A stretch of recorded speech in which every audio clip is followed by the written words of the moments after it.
So hello everyone, welcome to Verma GSG के once again. तो एक बार फिर से हम लोग आ चुके हैं अपने क्लास यानी कि इकोनॉमिक क्लास में, जिसमें हम लोग पढ़ेंगे मनी ऑन बैंकिंग के बारे में। मनी और बैंकिंग ये बहुत ही इंपॉर्टेंट चैप्टर, बहुत ही ब्रॉड चैप्टर है, बड़ा चैप्टर है और इससे क्वेश्चंस बहुत ज़्यादा बनता है। ठीक है, तो ये चैप्टर्स आपके लिए बहुत ही इंपॉर्टेंट होने वाला है। इसको ध्यान से पढ़िएगा, अच्छे से समझिएगा। एक बार दो बार होता है, पूरा वीडियो देखिए, ठीक है ना। तब आपके अंदर ना पूरा का पूरा वो सबकॉन्शियसली बैठ जाएगा, ध्यान रहेगा कि हाँ हाँ ये चीज़ पढ़े, ये चीज़ होता है, ये चीज़ होता है। ठीक है, ये किसी भी एग्जाम्स के लिए आपके लिए इंपॉर्टेंट हो जाएगा, चाहे वो एसएससी हो, चाहे वो बीपीएससी हो, है ना। वो किसी के लिए भी इंपॉर्टेंट हो जाएगा जिसमें आपको इकोनॉमिक्स पूछा जा रहा है। ओके, तो मनी ऑन बैंकिंग हम लोग स्टार्ट करते हैं। जैसा कि आप देख रहे होंगे कि यहाँ पर चैनल का लोगो थोड़ा सा चेंज कर दिए। तो हाँ, थोड़ा सा लोगो चेंज कर दिए। एक्चुअली था ना, तबीयत खराब था ना, तो मन नहीं लग रहा था, इसलिए हम सोचे कि चलो ठीक है, कुछ लोगोज बनाने का ट्राई करते हैं, कुछ अच्छा लोगो। तो तबीयत खराब रहने की वजह से थोड़ा इस पर काम दे दिए, इस पर ध्यान दे दिए, कुछ बना नहीं, ज़्यादा बोल नहीं पा रहे थे, जिसके वजह से ये थोड़ा सिर्फ और सिर्फ एडिट वेडिट करके थोड़ा बहुत करने का कोशिश किया है। ठीक है, चलिए, तो अगर आपको लोगो पसंद आया ना तो आप ज़रूर बताइएगा एक नए अवतार में। ओके, चलिए तो स्टार्ट करते हैं। मनी एंड बैंकिंग हम लोग का चैप्टर है, मनी एंड बैंकिंग। ये इकोनॉमिक्स का नेक्स्ट क्लास हो गया। मनी एंड बैंकिंग में देखिए, अब ये इंपॉर्टेंट किस लिए भी हो जाता है, ये बहुत ही ज़्यादा इंपॉर्टेंट हो जाता है क्योंकि इसके एवज में ही पूरा का पूरा कंट्री का इकोनॉमी चल रहा है, पूरा का पूरा कंट्री रन कर रहा है। अब कैसे, ये सब सारा चीज़ हम लोग समझेंगे। सबसे पहले इंट्रोडक्शन टू मनी। मनी को इंट्रोड्यूस करना पड़ेगा, यानी कि मनी को जानना पड़ेगा। तो money is a fundamental part of our economic and financial system. हम लोग का इकोनॉमिक और फाइनेंशियल सिस्टम जो है, यानी कि जिसमें पैसे का लेन देन ये वो होता है, उसमें मनी बहुत ही बेसिक पार्ट है। उसके बिना कुछ नहीं होता है। जैसे हम लोग बोलते हैं ना कि हमारे बॉडी में सबसे बेसिक पार्ट, सबसे बेसिक चीज़ क्या है, तो सेल है ना। उसी तरीके से कंट्री का सबसे बेसिक पार्ट क्या हो जाता है, मनी। मनी नहीं रहेगा कुछ काम नहीं होगा, कोई भी आप बुद्धि लगा लीजिए, कुछ नहीं होने वाला है। In the past people used a barter system. ठीक है, पहले के टाइम में क्या होता था ना, लोग बार्टर सिस्टम यूज़ करते थे। बार्टर सिस्टम कहने का मतलब ये हो गया कि अगर मान लीजिए मेरे पास टमाटर है और आपके पास भी टमाटर है, आपके पास आलू है और मेरे को आलू चाहिए, तो हम, और आपको टमाटर भी चाहिए होगा, तो हम आपको टमाटर दे देंगे, आप हमको आलू दे देंगे, ये चला जाएगा। तो लेकिन उसमें एक बड़ा सा प्रॉब्लम आ जाता है। पहले समझ लेते हैं बार्टर सिस्टम क्या है। Exchanging goods and services directly, directly exchange होता था गुड्स का। Okay, this was difficult because it's required a double coincidence of wants. इसमें प्रॉब्लम यही हो जाता था कि अगर मान लीजिए मेरे को आलू चाहिए और आपके पास आलू नहीं है, तो हमको ढूंढना पड़ेगा ना किसके पास आलू है और किसको मेरा टमाटर चाहिए होगा, कि हाँ मेरे पास टमाटर है तो हम टमाटर देंगे तभी तो आलू आएगा। तो जिसको टमाटर चाहिए होगा और जिसके पास आलू होगा, तो ढूंढना बड़ा मुश्किल हो जाता है। That is the double coincidence हो जाता है कि उसके पास भी चाहिए होगा, फिर मेरे पास जो सामान है वो एक्सचेंज करने के लिए। That is the double coincidence of wants. Both parties had to want what the other and. ये चीज़ हम आपको समझा दिए, तो ये ध्यान में रखिएगा। बार्टर सिस्टम में थोड़ा सा प्रॉब्लम था, तो जरूरी था भाई। तो money was developed as a standardised medium of exchange to overcome to the problems of barter system. अब बार्टर सिस्टम का प्रॉब्लम्स को हटाने के लिए कुछ ना कुछ तो करना पड़ेगा, कुछ ऐसा चीज़ लाना पड़ेगा जिसके एवज में देके हम किसी से भी कुछ भी सामान खरीद सकते हैं। दैट्स वाई मनी आ गया, मनी मैदान में उतर गया। It makes trade and commerce much easier, जिसके वजह से क्या हो गया कि ट्रेड और कॉमर्स बहुत ईजी हो गया। अब किसी को ढूंढना नहीं पड़ता था कि भाई तुम्हारे पास गेहूं होगा, मेरे पास चावल है, तुमको चावल चाहिए होगा तभी तो हम तुमसे गेहूं ले पाएंगे। अगर हमको गेहूं नहीं चाहिए होगा, लेकिन मेरे को चावल बेचना है, मेरे को पैसा चाहिए, मेरे को और कुछ खरीदना है, ये सब चीज़ बड़ा मगअप हो गया था, जिसके वजह से प्रॉब्लम हो रहा था। तो बन गया, काम हो गया आसान, और क्या। नेक्स्ट में आते हैं type of money. Type of money क्या है, तो money can B categorised in few ways, यानी कि मनी को ना अलग अलग कैटेगराइज किया गया है, अलग अलग पार्ट्स में बताया गया है। सबसे पहला है एक्चुअल मनी। एक्चुअल मनी क्या होता है, this is the money that is currently circulating in the economy. ये वो मनी है जो करंटली सर्कुलेट हो रहा है मार्केट में। हम लोग देखते हैं ना, किसी के पास 500, किसी के पास 200, किसी के पास 100, that is the actual money. It serves as both a medium exchange and would to hold value, जिसका दो तरीके का एक प्रॉपर्टीज हो गया। जो मीडियम ऑफ एक्सचेंज तो है कि हम पैसा दे के कोई भी सामान खरीद सकते हैं, और उसका वैल्यू भी होल्ड होके रहता है कि हम 100 रुपये दिए, ऐसा नहीं कि हम किसी को 100 रुपये दिए और वो उसके पास गया और वो बोला कि नहीं भाई अब इसका 100 रुपये का दाम 99 रुपीज़ हो गया, वो किसी और को दे रहा तो 98 हो गया। ऐसा नहीं होता है। 100 अगर दिया गया है तो 100 ही जाएगा, वो भी 100 दे के ही कुछ सामान लेगा। तो ये उसका वैल्यू होल्ड करके रखता है। अच्छा, अब उसमें आते हैं मेटालिक मनी क्या होता है। तो metallic money made from metals like gold and silver, gold coin, silver coins, हम लोग देखते हैं ना, गोल्ड कॉइन्स होता है, सिल्वर कॉइन्स होता है, ये सब सारा चीज़, that is the metallic money. Coins are a great example of this. Coins जो हम लोग देखते हैं जैसे 5 का कॉइन, 2 का कॉइन, 1 का कॉइन, ये सब चीज़, that is the metallic money. Paper money के बारे में बात करते हैं तो currency notes issued by the government और सेंट्रल बैंक। पेपर मनी क्या हो गया, नोट्स, ये सब जो होता है, नोट जो होता है ना वो कौन करता है भाई इशू, तो गवर्नमेंट इशू करता है, सेंट्रल बैंक इशू करता है आरबीआई से, आरबीआई के एवज में। नेक्स्ट है एक्सेप्टेबल मनी क्या होता है। This is a broader category that includes, ये एक बहुत ही बड़ा कैटेगरी है एक्सेप्टेबल मनी। ऐसा नहीं है कि सिर्फ पैसा से ही हम पैसा देंगे तो ही काम होगा, उसके एवज में ना और भी बहुत सारा चीज़ दे सकते हैं। जैसे लीगल टेंडर मनी क्या होगा भाई, तो money that is legal recognise for payment of debts. Payment of debts कहने का मतलब क्या हो गया कि जो लीगल टेंडर मनी हो गया क्या, money that legally recognised for payment of debts. किसी चीज़ को, जैसे मान लो हम कहीं लोन लिए, अब लोन को चुकाने के लिए हम कुछ दे रहे हैं और वो लोन के एवज में कंप्लीटेड होना चाहिए। ऐसा नहीं कि हम लोन ले लिए और उसको बोले भैया तुम ये ले लो, तो वो चीज़ एक्सेप्टेबल मनी भी होना चाहिए। एक्सेप्टेबल नहीं होगा ना तो वो लोन वाला ना बोलेगा कि अरे ये मेरे को क्या दे रहा है, ये इसका तो कूड़ा का भाव है, ये चीज़ नहीं चलेगा। मेरे को एक्सेप्टेबल मनी चाहिए जिसको हम देख के अपना पैसा रिकवर कर पाएँ। This includes coins, paper notes etcetera. इसमें क्या आ जाएगा भाई, कॉइन आ जाएगा, पेपर नोट्स, ये सब चीज़ आ जाएगा। एक होता है credit money, money credited by financial institutions like bank such as through deposits. अब money created by financial institutions like banks. अब क्रेडिट मनी क्या हो गया ना, जो बैंक्स के थ्रू बनाया जाता है। हम लोग क्रेडिट कार्ड यूज़ करते हैं, है ना, फिर एप्लीकेशंस के थ्रू भी यूज़ करते हैं कि भाई जो जैसे बहुत सारा एप्लीकेशन हो गया, नावी है, ये है, फलाना ढिमकाना, हम किसी का प्रमोशन नहीं कर रहे बट बहुत सारा चीज़ होता है, तो उसके थ्रू हम लोग को पैसा मिल जाता है, फिर वो पैसा को एक्सचेंज करते हैं, सामान खरीदते हैं, ऐसा वैसा, दैट इज़ क्रेडिट मनी। तो वो चीज़ हो सकता है, ये बैंक नोट्स हो गया, गोल्ड कॉइन्स हो गया, पेपर नोट्स हो गया, ये सब सारा चीज़। नेक्स्ट में आते हैं purchasing power of money. Purchasing power कहने का मतलब मनी से क्या क्या खरीदा जा सकता है। अब मनी से खरीदने का वैल्यू हम लोग मेजर करते हैं दो तरीके से, एक करते हैं परचेजिंग पावर ऑफ मनी, देख लेते हैं, एक करते हैं डोमेस्टिक और एक करते हैं इंटरनेशनली। पहले हम समझ लेते हैं कि क्या होता है। The purchasing power of money refers to the value of currency, है ना, वैल्यू ऑफ करेंसी, कि हाँ उस करेंसी से हम कितना सामान खरीद पा रहे हैं।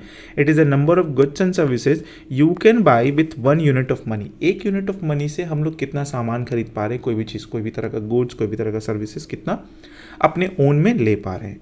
The purchasing power of money can be categorise into 2 types. Purchasing power जो होता है ना वो 2 कैटेगरीज में डिस्ट्रीब्यूट किया गया है, ठीक है, ध्यान में रखना है। Power of money, purchasing power of money के 2 कैटेगरीज में डिवाइड किया गया। पहला है डोमेस्टिक परचेजिंग पावर और दूसरा है इंटरनेशनल परचेजिंग पावर। तो डोमेस्टिक परचेजिंग पावर में क्या है, the ability of money to by goods and services with in a countries border. Country है, कंट्री के अंदर हम लोग क्या खरीद पा रहे हैं उस पैसे से, वो इंपॉर्टेंट है। जैसे मान लीजिए इंडियन रुपीज़ है, तो इंडियन रुपीज़ से इंडिया में हम लोग क्या खरीद पा रहे हैं, that is the domestic purchasing power, है ना। International purchasing power, the ability of money to by goods and services from other countries. अब दूसरे कंट्री में जा रहे हैं और अपने पैसे को एक्सचेंज कर रहे हैं, मान लीजिए हम अमेरिका गए, रुपीज़ को एक्सचेंज कर रहे हैं, उसमें हम कितना खरीद पा रहे हैं उसके बेसिस पर, ये सब चीज़ ना कहलाता है PPP, है ना, परचेजिंग पावर पैरिटी, इसी चीज़ पर है। तो ये ध्यान में रखिएगा, PPP आपको बहुत जगह दिखेगा। परचेजिंग पावर पैरिटी का मतलब यही हो गया कि डोमेस्टिक में आप कितना यूज़ कर पा रहे हो उस 1 यूनिट का, और इंटरनेशनल में आप कितना यूज़ कर पा रहे हो उस 1 यूनिट का, ठीक है। तो इंटरनेशनली कुछ खरीद भी रहे हैं ये सब चीज़ और डोमेस्टिकली कुछ खरीद, तो परचेजिंग पावर का मतलब आपको समझ में आ गया होगा कि क्या होता है किसी भी करेंसी से, चाहे वैल्यू ऑफ मनी से, क्या बोल सकते हैं, परचेजिंग पावर, मनी से, टोकन तो नहीं बोल सकते फिलहाल, आप ऐसे बोल सकते हैं कि हाँ भाई हम 500 का नोट लेके चले गए, हमको 500 का नोट में कितना मिला, यहाँ इंडिया में कितना मिल रहा है और USA में कितना मिल रहा है, वो डिपेंड करता है। नेक्स्ट में आते हैं types of money. Types of money में और भी है भाई, टोकन मनी, एक टोकन मनी होता है। This refers to the money where the face value, the value written on it is greater than the intrinsic value.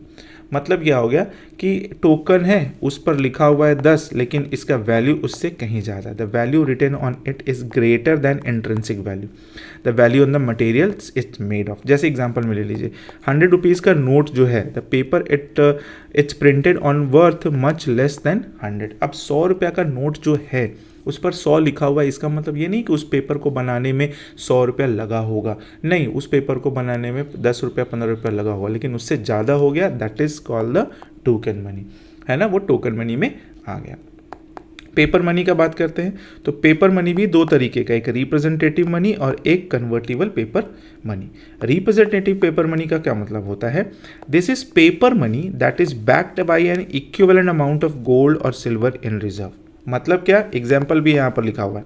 In the past government might issues a paper note that could be exchange for a specific weight of gold. Representative paper of money का मतलब ये हो गया, this paper money that B backed by N equivalent amount of gold silver और इन reserve. मतलब जितना पैसा बाहर निकला है उतना का गोल्ड और सिल्वर रिजर्व होगा, that is the representative paper money.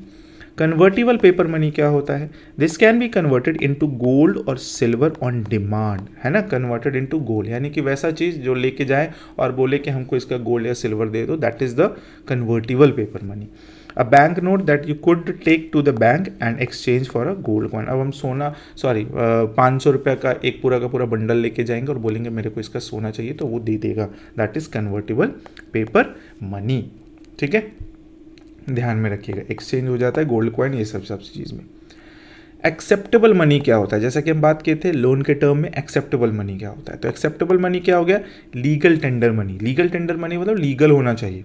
This money is that is legally valid for the payment of debts, it must be accepted by everyone. यानी कि लोन, कर्ज को चुकाने के लिए, लोन को चुकाने के लिए, चाहे किसी भी चीज़ को चुकाने के लिए अगर हम जो पैसा दे रहे वो लीगल होना चाहिए और सबके थ्रू एक्सेप्टेड होना चाहिए, तभी बोला जाएगा कि वो लीगल टेंडर मनी है ना। If you own ₹500 they must accept 500 in Indian currency notes. ठीक है, अगर मान लीजिए हम किसी को 500 रुपये दिए हैं तो वो हमको 500 का नोट देगा तभी हम मानेंगे, ऐसा नहीं कि पेपर में लिख के दे देगा 500 रुपये, लो 500 रुपये तुम्हारा, ऐसा नहीं होता है। लिमिटेड लीगल टेंडर क्या होता है? This type of money is legal tender only up to a certain limit. यानी कि बहुत सारा ऐसा मनी होता है, मतलब एक तरीके से बोल सकते हैं कि एक स्पेसिफिक लिमिट तक ही उसका यूज़ किया जा सकता है। जैसे अगर मान लीजिए कॉइन है, अब कॉइन है, मान लीजिए किसी को 50,000 कॉइन देना है तो 50,000 कॉइन बैंक नहीं लेगा, बोलेगा 1,000 से ज़्यादा का कॉइन हम नहीं लेंगे, तो वो हो गया क्या? Limited legal tender. ऐसा नॉर्मली होता है। Coins are considered limited legal tender meaning a person is not required to accept a very large payment entirely in coins. 5 lakh रुपए का कॉइन, अब 5 लाख रुपए देना, बोलेगा नहीं मेरे पास पूरा का पूरा कॉइन नहीं है, 5 लाख 1 लाख रुपए का कॉइन है, तो बैंक एक्सेप्ट नहीं करेगा, वो लिमिटेड लीगल टेंडर होता है। और दूसरा हो गया unlimited legal tender. This money must be accepted for any amount. ये जो अनलिमिटेड लीगल टेंडर जो होता है ना, वो पूरा का पूरा क्या होता है? अनलिमिटेड फॉर्म में होता है। अब 5 करोड़ भी रहेगा तो आप 5 करोड़ रुपए का नोट लेके जाइएगा 500 का बंडल बनाकर, तो वो एक्सेप्ट करेगा क्योंकि वो अनलिमिटेड लीगल टेंडर है ना। बाकी तो अपना वो टैक्स वैक्स दिखाएगा, भाई इस पर इतना टैक्स लगेगा, आप ऐसे नहीं रख सकते, ऐसे नहीं कर सकते, तो वो उसका काम है। बट हम लोग को जो बेसिक चीज़ जानना है मनी के बारे में, वो चीज़ हम लोग जान रहे हैं। आई होप कि आपको समझ में आ गया क्या होगा लिमिटेड और क्या होगा अनलिमिटेड। एकदम चलते जाएगा चलते जाएगा चलते जाएगा चलते जाएगा। नेक्स्ट में आते हैं bank money and credit. Bank money के बारे में बात कर लेते हैं। This refers to money created by banks, it's not physical currency but rather credits in bank accounts. ठीक है, बैंक अकाउंट्स में क्रेडिट मिलता है ना हम लोग को, जैसे क्रेडिट कार्ड खरीद ले लेते हैं हम लोग, तो बोलते हैं कि भाई मेरे को 5 लाख मिला, मेरे को 1 लाख मिला, इसको मेरे को इतना क्रेडिट मिला है, इतना क्रेडिट है मेरे अकाउंट का, मेरे कार्ड का इतना क्रेडिट है, ये सब चीज़। फिर चेक्स हो गया। चेक्स में क्या होता है भाई? A cheque is a written instructions to bank to pay a specific amount to someone. Cheque sign करके देते हैं, वो जाकर अपना पैसा निकाल लेता है। Example, you write on cheque और your landlord for the monthly rent. Demand draft हो गया। This is the pre paid instrument issued by a bank, it is secure way to transfer money. Demand draft हो गया क्या भाई? कि किसी को सिक्योरली देना है, किसी के ब्रांच में ही पहुंचाना है। मान लीजिए हम यहाँ पर हैं और किसी को कोलकाता में पहुंचाना है, तो हम यहाँ से डीडी बनाएंगे और बोलेंगे भैया ये वाला कोलकाता के इस ब्रांच में आप जमा करवा दीजिए, वो उसके अकाउंट में पर्टिकुलर ब्रांच में चला जाएगा। That is DD. You got a demand draft from your bank to pay a college application fee. Travellers cheque होता है, this is the cheque use for travellers to get local currency in other currency. कोई जाता है तो बाहर जाने के बाद उसको एक्सचेंज कराना है, तो वो जैसे ही ट्रैवलर्स चेक देगा वो उसको उतना पैसा दे देगा। अब तो खैर एटीएम भी बन गया है कि भाई आप अपना एटीएम से डायरेक्ट अदर कंट्री का करेंसीज को निकाल सकते हैं। पोस्टल ऑर्डर क्या होता है? Written order to form a post office to another post office to pay a specific amount to a person. Post office to post office पर काम होता है। पोस्ट ऑफिस भी अच्छा खासा मनी का सर्कुलेशन करता है। ठीक है, तो ये चेक हो गया, डिमांड ड्राफ्ट हो गया, फिर ट्रैवलर्स चेक हो गया, पोस्टल ऑर्डर हो गया। आई होप कि आपको ये समझ में आ गया होगा। बहुत ही बेसिक चीज़ है, बहुत ही इंपॉर्टेंट भी है। क्रेडिट मनी क्या होता है? This refers to the credit extended by banks. Banks के थ्रू क्रेडिट किया जाता है। बिल ऑफ एक्सचेंज इसमें आता है, important. A written order by one person to another to pay a specific sum of money on a certain date. Bill of exchange मतलब एक रिटेन ऑर्डर होता है कि आप ये आदमी आएगा इस दिन को, आप इसको इतना अमाउंट दे दीजिएगा, उसमें साइन किया हुआ होता है, जो भी अकाउंट नंबर होता है वो सारा का सारा हो जाता है। A seller sends a bill of exchange to buyer asking them to pay for goods within 90 days. 90 days के अंदर आपको उसको पे करना होता है। ठीक है, मतलब कोई ज़रूरी नहीं है 90 डेज, वो अब इशू कर दिया है कि नहीं 90 डेज के अंदर आपको पे करना होगा। Seller sends a bill of exchange to buyer, है ना, वही चीज़ होता है। चलो भाई, 4 नंबर में आते हैं classification of money based on monetary supply. Monetary supply के बेसिस पर अगर हम क्लासिफिकेशन देखते हैं मनी का, तो क्या क्या, जिसमें आरबीआई और अदर बैंक ये सब इंक्लूड हो जाता है, मर्ज होता है। The total amount of money in circulation is measured and categorized by the Reserve Bank of India into 4 classes. तो जितना भी अमाउंट ऑफ मनी है उसको कौन मेजर कर रहा होता है भाई? तो रिजर्व बैंक ऑफ इंडिया कर रहा होता है, पूरा का पूरा मैनेज वही कर रहा होता है। तो सबसे पहला आता है M1 category, includes currency with the public. Public के पास कितना करेंसी है कॉइन और नोट्स के फॉर्मेट में, and demand deposits in banks, और बैंक्स में कितना डिपॉजिट्स करके रखा हुआ है, money in current and saving account, जो दोनों करंट अकाउंट में भी और सेविंग अकाउंट दोनों में। अगर ये सब कैलकुलेशन करके निकाल लेते हैं तो पता चल जाता है M1, यानी कि पहला कैटेगरी। दूसरा आता है M2, includes everything in M1। M1 में जितना है वो plus saving deposits with post office saving banks. Post office में कितना सेव करके रखा है कोई भी आदमी, पर्टिकुलर पर्सन, वो अगर ऐड कर देते हैं तो M2 निकल जाता है मेरा। ठीक है, M3 that is the broad money, includes everything in M1 plus time deposit with the banking system like fix deposit, ये सब सारा। फिक्स डिपॉजिट के लिए कितना रखा है, M1 वाला सारा आ गया। ठीक है, फिक्स डिपॉजिट आ गया। This is the most commonly use measure of countries money supply. ये सबसे कॉमनली यूज्ड होता है जो पूरे के पूरे कंट्री में कैलकुलेट किया जाता है, M3 broad money category. M4 last but not least includes everything in M3 plus all deposit with post office savings bank. M3 में जो भी फाइंड किया गया है उसमें पोस्ट ऑफिस वाला डिपॉजिट सारा ऐड कर दीजिए तो M4 आ जाएगा। तो ये कैलकुलेशंस है कि मार्केट में मनी कितना चल रहा है, मॉनेटरी सप्लाई कितना है, कितना आरबीआई या गवर्नमेंट कितना मार्केट में पैसा बिछा के रखा हुआ है। ठीक है, चलिए फंक्शन ऑफ मनी का बात करते हैं। बहुत फंक्शन है, फंक्शन का तो कमी है नहीं। Money serves multiple important functions, medium of exchange. अब बिना पैसा का आप किसी चीज़ का सामान, कोई भी चीज़ सामान नहीं खरीद सकते हैं, क्योंकि पैसा दीजिएगा तभी वो चीज़ आपके पास आएगा। ईजी हो जाता है, making it easier by to sell things. Example, instead of trading a car of a boat you sell car for money and then use the money to buy the boat. ये सब example दिया हुआ है, example बहुत easy है, समझना है। Common measure of value, money provides a standard way to express the value of different goods and services. Common way है, जैसे कि अगर सपोज कर लीजिए, it allows to say that the car is worth ₹5 lakh and laptop ₹50,000 making their values comparable, है ना। हम ये नहीं कर सकते हैं कि हाँ भाई, जैसे हम अगर 5 लाख रुपए का कार ले रहे हैं और 50,000 का लैपटॉप ले रहे हैं तो उसके लिए अलग अलग पैसा है, नहीं है। वही सेम पैसा हम 5 लाख का अमाउंट में भी दे सकते हैं, वही सेम पैसा हम 50,000 के अमाउंट में भी दे सकते हैं। नेक्स्ट है store of value, money allows you to save your wealth of future uses, it doesn't spoil और use value easily over time. Store of value है, मतलब इसको अगर इसको रख भी देते हैं ना तो मेरा वही पैसा वही पैसा रहता है। 100 रुपये का नोट 100 रुपये का ही नोट रहेगा, हाँ, बशर्ते कि डीमोनेटाइजेशन ना हो जाए और दूसरा इन्फ्लेशन इतना ना बढ़ जाए कि वो मेरा 100 रुपये का परचेजिंग वैल्यू ₹50 के बराबर आ जाए, है ना। Example, instead of storing perishable goods, मतलब कि कोई पेरिशेबल गुड्स है, गाड़ी है, ये सब खरीद के रखने से बेहतर है you can store money which you can use later to buy those goods, जिसके वजह से आप बाद में फ्यूचर में कुछ भी खरीद सकते हैं। तो स्टोर करना इज़ वेरी इंपॉर्टेंट है ना। एक्सचेंज हो गया, फिर मनी वगैरह। आते हैं द बैंकिंग सिस्टम के बारे में। अब आते हैं बैंक। पैसा के बारे में तो जान लिए भाई, है ना, पैसा क्या है, कैसे कैसे काम कर रहा है, कहाँ क्या है उसका यूजेस है। अब आते हैं बैंक कैसे काम कर रहा है, ठीक है। A bank is a financial institution that helps people with saving and lending money, save करने के लिए और कर्ज लेने के लिए बैठा हुआ है वो। The act as intermediary taking money from the people who have extra, जिसके पास एक्स्ट्रा है वो जाकर डिपॉजिट कर देता है, जिसको चाहिए होता है वो जाकर ले लेता है। बैंक का ये काम है। बैंक का और भी बहुत काम है, हैवी काम है ठीक है, हैवी काम है इसका। तो वो बहुत ज़्यादा डीप फाइनेंस हम लोग को जाना नहीं, हम लोग को एग्जाम्स क्वालिफाई करना है, हम लोग को PhD नहीं करना है। Bank charges a high interest rate to the borrowers that pay to the depositors, ठीक है। मतलब जो बोरोअर होता है उससे हाई रेट ऑफ इंटरेस्ट पर चार्ज करता है, और जो डिपॉजिटर होता है उसको दे देता है कि लो भाई तुम लोग को तुम्हारा पैसा हम किसी और को भी दिए थे, ठीक है, तो वो हमको इतना इंटरेस्ट दिया तो हम तुमको इतना दे देते हैं।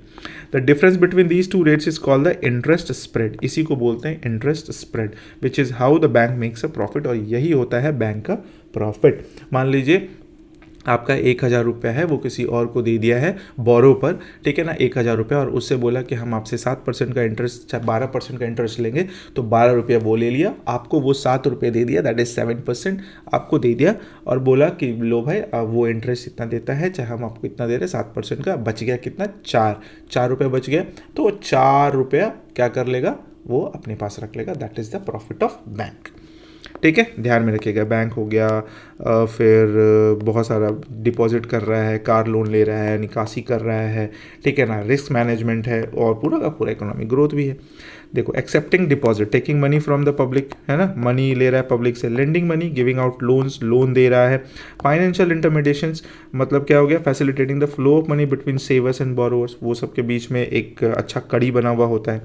ईजी पेमेंट एंड विड्रॉल्स हो रहा है। रिस्क मैनेजमेंट बहुत ज़रूरी है भाई, कि हाँ भाई पैसा कहाँ जा रहा है, कहाँ से आ रहा है, वो सब ध्यान रखना जरूरी है। इकोनॉमिक डेवलपमेंट होगा ही होगा, अगर ये सब सारा चीज़ चलते रहेगा तो ये चीज़ आसानी से होगा, इकोनॉमिक डेवलपमेंट भी होगा। Okay, types of deposit held by A bank. अब बैंक जो है ना किस टाइप से डिपॉजिट लेता है अपने बैंक में, तो सबसे पहला आता है demand deposit. This is money that can be withdrawn by a customer at any time without prior notice. ये जो डिमांड डिपॉजिट होता जाता है, अगर मेरे को पैसा चाहिए, मेरा अकाउंट में इतना पैसा, हमको पैसा दो, वो हो गया डिमांड डिपॉजिट, गया तुरंत डिपॉजिट स्लिप भरा, पैसा लेके आ गया। मनी इन योर करेंट और saving account, this is considered highly liquid because it can be easily converted to cash. बहुत ज़्यादा लिक्विड होता है, बहुत ज़्यादा अमाउंट भी होता है इसमें। Time deposit, this is money that is deposited for a fix period, you may have to pay a penalty if you withdraw maturity date. अब कुछ एग्जांपल्स भी होता है, जैसे फिक्स डिपॉजिट हो गया, रिकरिंग डिपॉजिट हो गया, इसी में टाइम डिपॉजिट में। Fix deposit, money deposit for a certain time, fix interest, है ना। फिक्स डिपॉजिट लोग कर देते हैं कि भाई चलो मेरे को 5 साल में इतना मिलेगा, चाहे मेरे को साल में 5%, 6% मिलेगा, 2% मिलेगा, 3% मिलेगा, ऐसा। और रिकरिंग डिपॉजिट होता है regular fixed payment made into an account over a set of period, ये रेगुलर बेसिस पर चलता है, रिकरिंग डिपॉजिट जिसको बोलते हैं, है ना। तो ये दोनों टाइम डिपॉजिट्स हो गया, जो कि बहुत ही ज़्यादा यूज भी होता है। Development of the banking system in India. अब डेवलपमेंट का बात कर लेते हैं कि बैंकिंग सिस्टम इंडिया में कैसे डेवलप हुआ, धीरे धीरे स्टार्ट करते हैं। The first bank in India was the bank of Hindustan. पहला बैंक क्या था भाई, तो बैंक ऑफ हिंदुस्तान, ध्यान में रखना है। कब इस्टेब्लिश्ड हुआ, 1770 में कैलकाटा में, है ना। 3 banks, bank of Bombay, bank of Bengal and bank of Madras were merged in 1921 to form the Imperial bank of India. 3 bank, Bombay, है ना, बॉम्बे आया, ठीक है, फिर बंगाल, है ना, और फिर मद्रास, ठीक है। ये 3 चीज़, यानी कि ये 3 बैंक जो है ना आपस में मर्ज होकर बना दिए क्या, इंपीरियल बैंक ऑफ इंडिया। कब बना, 1921 में। ये सब क्वेश्चन ध्यान में रखेगा। अब बात आता है 1934 का, तो 1934 the reserve bank of India RBI was established to the central bank of India in country. 1934 में एक बैंक बनाया गया, रिजर्व बैंक ऑफ इंडिया, जो बोला कि ये सेंट्रल बैंक बनेगा किसी कंट्री का। It started operation on April 1, 1935। 1935 1 अप्रैल को स्टार्ट किया। The RBI was nationalised on January 1, 1949। 1949 1 जनवरी को इसको नेशनलाइज कर दिया गया, और जुलाई 1 1955 को imperial bank of India was nationalise and rename the state bank of India.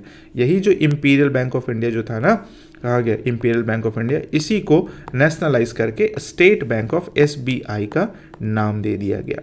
ठीक है, और ये जो RBI जो बना था वो तो सेंट्रल बैंक बन के रही गया। तो ध्यान में रखिएगा, RBI बैंक जो था वो बनाया गया कब, 1 अप्रैल ये बना स्टार्टेड ऑपरेशन स्टार्ट किया वो 1 अप्रैल 1935 को। और जो इंपीरियल बैंक जो था ना, वही आज स्टेट बैंक ऑफ इंडिया बना हुआ है ना। इंपीरियल बैंक कैसे बना था भाई, तो bank of Bombay, bank of Bengal और बैंक ऑफ मद्रास को मिलाकर ये सबको मर्ज कर दिया गया था। कब किया गया था, 1921 में। चलो भाई, अब आते हैं टाइप्स ऑफ बैंक्स। अब बैंक्स का भी अलग अलग टाइप है इंडिया में। सबसे पहला है कमर्शियल बैंक। कमर्शियल बैंक क्या हो गया, public sector bank like state bank of India, private sector banks like SDFC, cooperative banks, regional rural banks, ये सब सारा चीज़ कमर्शियल बैंक्स में आ गया। सेंट्रल बैंक में क्या होता है, the reserve bank of India RBI सबसे हेड है। Central bank of India it has a monopoly of printing currency and controls the countries banking system. Banking system का बाप है भाई RBI, कुछ भी होगा धावा बोलेगा RBI। Function of the central bank यानी कि RBI का काम क्या है, करेंसी इशू करना। The RBI is the soul authority of printing and issuing notes in India. Soul authority है, उसको मतलब कि करेंसी को प्रिंट करने का काम उसी का है। Advising the government, providing financial advice to the government, government को एडवाइस करना फाइनेंस से related. Supervising the financial system, financial system को सुपरवाइज करना, अच्छे से चल रहा है नहीं चल रहा है, चाहे वो इंडिया में हो इंडिया के बाहर हो। Overseeing the operations of all other banks to ensure the system stable and secure. Controlling credit, regulating the flow of money and credit in the economy through various policies. अलग अलग policies में कैसे पैसा जा रहा है आ रहा है, वो सब का एक एक पैसा का हिसाब है किसके पास भाई, तो रिजर्व बैंक ऑफ इंडिया के पास, that is the RBI, central bank. Commercial bank के बारे में थोड़ा जान लेते हैं क्या क्या है, क्योंकि कमर्शियल बैंक सबसे ज़्यादा काम भी करता है। Commercial banks are financial institution that accept deposit and provide slots. Deposit लेता है, लोन देता है ना, डिपॉजिट ले लेता है और लोन देता है। They are regulated by the reserve bank of India, RBI के थ्रू रेगुलेटेड है। की फंक्शन ऑफ कमर्शियल बैंक, सबसे पहले लेंडिंग, कर्ज देना। कर्ज चाहिए आपको, चले जाइए किसी भी बैंक में, आप उसका जो भी नॉर्म्स है, जो भी रूल्स है, उसके अकॉर्डिंगली डॉक्यूमेंट जमा कीजिए, आपको कर्ज मिलेगा, बिजनेस के लिए, इंडिविजुअल जो भी। Supporting commerce, they offer services like safe custody of valuables and letters of credit to facilitate international trade. ये जो बाहर से जो इम्पोर्ट एक्सपोर्ट हो रहा है उसमें भी ये बहुत ही अहम रोल अदा करता है ना, क्योंकि ये अगर बाहर से मान लीजिए पैसा आ रहा है नहीं आ रहा है, अगर देख रेख नहीं करेगा तब तो फिर बहुत ज़्यादा ब्लैक मनी इधर उधर होने लग जाएगा। Acting as agents, they act as agent for the government and other entities. Agent का काम करता है गवर्नमेंट के लिए। The first commercial bank of India with limited liability was the Audh Commercial Bank founded in 1881। पहला commercial bank था 1881 में जिसका नाम था अवध हो सकता है commercial bank. In 1894 the Punjab national bank was established। 1894 में पंजाब नेशनल बैंक को एस्टैब्लिश किया गया था, है ना। पंजाब नेशनल बैंक बहुत बड़ी बैंक है। टाइप्स ऑफ कमर्शियल बैंक्स में ही अभी हम लोग देख रहे थे क्या क्या है। Commercial banks are classified into 2 main types. पहला है schedule commercial banks. Schedule commercial banks क्या होता है, these banks are included in the second schedule of RBI act 1934। ये RBI एक्ट 1934 के सेकेंड शेड्यूल के अकॉर्डिंगली है। To be scheduled a bank must have a minimum paid up capital and reserve of 5 lakh, है ना। मतलब कि अगर ऐसा कुछ बैंक बन रहा है शेड्यूल कमर्शियल बैंक, तो मिनिमम पेड अप कैपिटल कितना होना चाहिए एंड रिजर्व 5 लाख का होना चाहिए। They must have also satisfy the RBI that their operation do not harm the interest of depositors.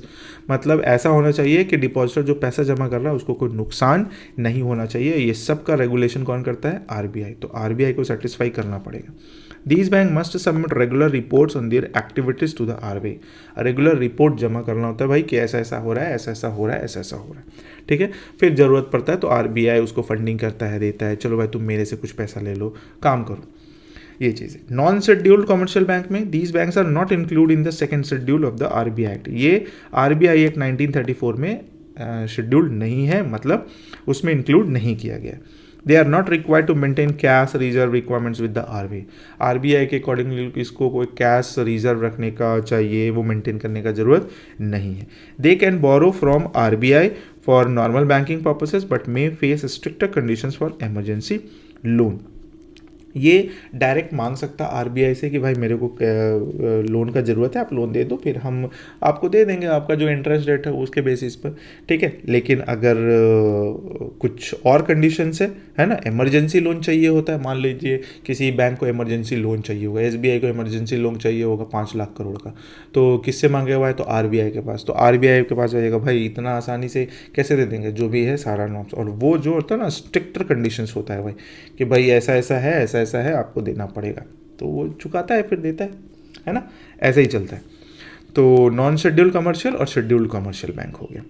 Public versus private sector commercial bank में आ जाते हैं। तो पब्लिक सेक्टर बैंक कौन सा हो गया भाई, तो गवर्नमेंट और the central bank own the majority of the banks stock, यानी कि जिसमें गवर्नमेंट और आरबीआई ज़्यादा बड़ा शेयर होल्डर्स होता है, ठीक है ना। सबसे ज़्यादा स्टॉक्स किसके पास होता है, वो सबका कंपनी का, जैसे स्टेट बैंक ऑफ इंडिया हमारा पब्लिक सेक्टर बैंक हो गया, ठीक है ना। इसको कौन ओन करता है भाई, तो गवर्नमेंट ओन करेगा, और फिर कौन ओन करेगा, आरबीआई ओन करेगा, तो ध्यान में रखना है। प्राइवेट सेक्टर बैंक के बारे में बात करते हैं, तो प्राइवेट कंपनीज जो हो गया, majority ownership is the held by private individual और a group of people, example HDFC bank है ना, एचडीएफसी बैंक हो गया, चाहे एक्सिस बैंक हो गया, ये सब सारा चीज़। फॉरेन बैंक्स में these are the banks headquartered in other countries that operates branches in India, example Citibank, HSBC bank, Hong Kong Shanghai banking corporation से, है ना। तो पब्लिक सेक्टर हो सकता है, प्राइवेट सेक्टर हो सकता है, और फॉरेन बैंक हो सकता है, ये तीन, इसको हम अंडरलाइन नहीं किए थे। कोऑपरेटिव बैंक्स में आते हैं। कोऑपरेटिव बैंक्स क्या होता है, the banks are govern laws enacted by the state government, state government के थ्रू जो इन लॉज में किया गया है, मतलब उसके अकॉर्डिंगली चल रहा है। स्टेट गवर्नमेंट बना के रखा गया, छोटा छोटा बैंक, भाई चलो ठीक, तुम लोग काम करो अपना अपना, जैसे बड़े लेवल पर कंट्री लेवल पर आरबीआई कर रहा है, तो स्टेट लेवल पर ये सब कर देता है, तो वो कोऑपरेटिव बैंक बनाता है। Their main goal to provide short term loans to the agriculture related industries, short term goals है वो एग्रीकल्चर को, रिलेटेड इंडस्ट्रीज को, ये सब सारा चीज़ को। Their primary principle is to be promote social welfare by providing low interest loans। अब लो interest पर पैसा मिल जाता है सब लोगों को, किसके थ्रू भाई, तो कोऑपरेटिव बैंक्स के थ्रू। जो कौन बना रहा है भाई, तो स्टेट गवर्नमेंट बना रहा है। They are organized in 3 tier system, 3 tier system में ऑर्गेनाइज किया जाता है। सबसे पहला state corporative banks, these are the state level, ये स्टेट लेवल पर है। फिर सेंट्रल और district cooperative banks are in the district level, and primary cooperative bank these are at the village level, primary serve to the agriculture sector, ठीक है। तो ये 3 अलग अलग टीयर बना हुआ है, जिसके बेसिस पर ये पूरा का पूरा कोऑपरेटिव बैंक्स काम करता है। तो ध्यान में रखना है, state cooperative banks, central district cooperative banks and primary cooperative banks. Local area banks में क्या आता है, LABs जिसको बोलते हैं। These banks are introduced in India 1996 में LABs को इंट्रोड्यूस किया गया था। Their purpose to be mobilize rural saving and provide loans for a local development, local development के लिए, जैसे गांव वगैरह में किसी को चाहिए होता है ना, चाहे सेविंग करना होता है, तो उसके लिए छोटा सा बैंक बनाया गया। They are govern by the companies act 1956, company act 1956 के अंतर्गत इसको गवर्न किया जाता है, पूरा का पूरा देख रेख किया जाता है। एक आता है RRBs, रीजनल रूरल बैंक्स, ठीक है, ग्रामीण बैंक जिसको बोल लीजिए एक तरीके से। The bank were established in 1975 to serve the rural areas. They are jointly owned by the central government, the state government, and the sponsoring commercial bank with ownership stake 50, 15 and 35%, यानी कि 50% होगा किसका, सेंट्रल गवर्नमेंट का, 15% होगा state government का, and 35% होगा जो sponsor कर रहा है कमर्शियल बैंक उसका, है ना। Their main goal is promote to development of rural and agriculture areas by providing credit, वही होता है रूरल एग्रीकल्चर, ये सब चीज़ पर ध्यान ज़्यादा दिया जाता है। Since 2005 the number of RRBs has been reducing through mergers। 2005 के बाद RRBs को बहुत कम कर दिया गया है, मर्ज कर करके थोड़ा सा बड़ा बनाए, क्योंकि लेवल भी बड़ा हो रहा है, कंट्री ग्रोथ कर रहा है, तो छोटा छोटा बनाने से बड़ा एक बड़ा सा ब्रांच बना दो, बड़ा सा सब कुछ करके, और उसको बढ़ाने का कोशिश करो, उसका छोटा छोटा ब्रांच खोल दो, ठीक है। यहाँ पर KVB लिखा हुआ, that is the Karur Vysya bank, ये है एक बैंक, आप सर्च कीजिएगा तो आपको पता चल जाएगा। ऐसा ऐसा बहुत सारे बैंक है, करूर वैश्य बैंक है, लक्ष्मी विलास बैंक है, ऐसा ऐसा बहुत सारे बैंक है, ठीक है। चलिए ये हो गया। स्पेशलाइज्ड बैंक में अगर बात करते हैं तो क्या क्या होता है specialized bank, these banks are created for specific purposes to serve a particular type of financial need, special काम करता है ये। They are different from traditional commercial bank, ये ट्रेडिशनल जो नॉर्मली जो कमर्शियल बैंक्स पढ़ते आ रहे थे ना उससे अलग होता है। कैसे भाई? तो micro unit development and refinery agencies bank, that is the मुद्रा बैंक जिसको बोलते हैं। इसका काम क्या है? पब्लिक सेक्टर फाइनेंशियल इंस्टीट्यूशन होता है ये, पब्लिक सेक्टर यानी कि क्या गवर्नमेंट के through. It provides low interest loan to micro finance institution, छोटा छोटा काम जो होता है ना माइक्रो फाइनेंस का उसको लोन देता है। And non banking finance companies, ठीक है ना, एनबीएफसी जिसको बोलते हैं, मतलब छोटा बैंक है उससे भी छोटा जो इंस्टीट्यूशन उसको पैसा दे रहा है कि भाई लो तुम पैसा बांटो और हमको इंटरेस्ट दो। These institutions then use the money to lend to small businesses and entrepreneurs, और वो सब क्या करता है एनबीएफसी? छोटा छोटा entrepreneurs है वो सबको पैसा दिया, 50 लाख 40 लाख 70 लाख ऐसे करके छोटा मोटा। A small industry development bank of India SIDBI, SIDBI provides loan to small scale industries and businesses. Its goal to help a small businesses, small business को हेल्प करेगा, डेवलपमेंट कराएगा, मॉडर्नाइजेशन होगा, एक्सपेंशन होगा, ये सब करना है अगर किसी कंपनी को, किसी फैक्ट्री को, छोटा मोटा को, तो SIDBI से संपर्क कर सकता है। Export and import, EXIM bank, EXIM bank provides financial assistance and supports for foreign trade, foreign trade का अगर पैसा आ जा रहा है तो उसके लिए आप एग्जिम बैंक के पास जा सकते हैं। Loan people and businesses who are exporting and importing goods, export import के लिए अगर लोन चाहिए तो आप एग्जिम बैंक में आइए, ठीक है। National banking of agriculture and rural development, NABARD, ठीक है ना, ये भी है। NABARD provide financial support for rural development, handicrafts, village industries and agriculture, ये सब जो लोकल फॉर्म में है, हैंडीक्राफ्ट्स हो गया, फिर रूरल डेवलपमेंट में कुछ हो रहा होगा, विलेज में कुछ काम हो रहा होगा, ऐसा सब कुछ करके। It helps people involve in these sectors with the financial needs, अगर उन लोग को जरूरत चाहिए होता है हैंडीक्राफ्ट बनाने के लिए, जैसे मान लीजिए जूट का कोई सामान बन रहा है, उसमें सामान चाहिए, पैसा चाहिए, ये सब उसके लिए कहाँ से आएगा पैसा? तो चलो भाई नाबार्ड के पास चलते हैं, नाबार्ड कराएगा। डेयरी फार्म खोलना है, चलो भाई नाबार्ड के पास चलते हैं, है ना। मुर्गी पालन कराना है, चलो भाई नाबार्ड के पास चलते हैं, वो लोन देगा। हाँ, उसको बताना पड़ेगा कि भाई हम ऐसा ऐसा बिजनेस करने वाले हैं, उसको दिखेगा नहीं बिजनेस में प्रॉफिट तो तुमको लोन देके क्या ही करेगा। नेक्स्ट में आता है small finance banks, these banks are design to provide financial services including loans and other financial products, ठीक है, लोन्स देता है, फाइनेंशियल प्रोडक्ट्स हो गया, some small businesses man farmers को दे रहा है, अनऑर्गेनाइज सेक्टर है, ये सब सारा चीज़ को छोटा मोटा पैसा दे के उसको बढ़ाने का कोशिश कर रहा है। The country central bank overseas these institutions, the country central bank जो होता है ना वही सब कुछ चीज़ को देख पा रहा है। जैसे एग्जांपल में उज्जीवन स्मॉल फाइनेंस बैंक, ये सब हो गया, फिर बहुत सारा है, उत्कर्ष है, ये वो बहुत सारा बैंक्स है, छोटा मोटा आ जाएगा small finance banks. Payment banks में the reserve bank of India RBI introduce, these are a new type of banking, ये इंट्रोड्यूस किया गया था। They can accept deposit up to maximum 1 lakh, 1 lakh तक डिपॉजिट किया जा सकता है ना। They can not provide loans और इशूज क्रेडिट कार्ड्स, और इशूज़ क्रेडिट कार्ड्स, ये पेमेंट बैंक्स कोई लोन और क्रेडिट कार्ड वगैरह इशू नहीं करता है। दे offer payment service like internet banking, mobile banking, debit cards, ये सब चीज़ बेनिफिट्स है उन लोग का, मतलब वो सब देता है भाई। जैसे पेटीएम पेमेंट्स बैंक हो गया, ये सब सारा चीज़ क्या हो गया, पेमेंट बैंक्स में ही आता है। तो स्मॉल फाइनेंस बैंक भी हो गया और पेमेंट बैंक्स भी हो गया। आई होप कि समझ में आ गया होगा।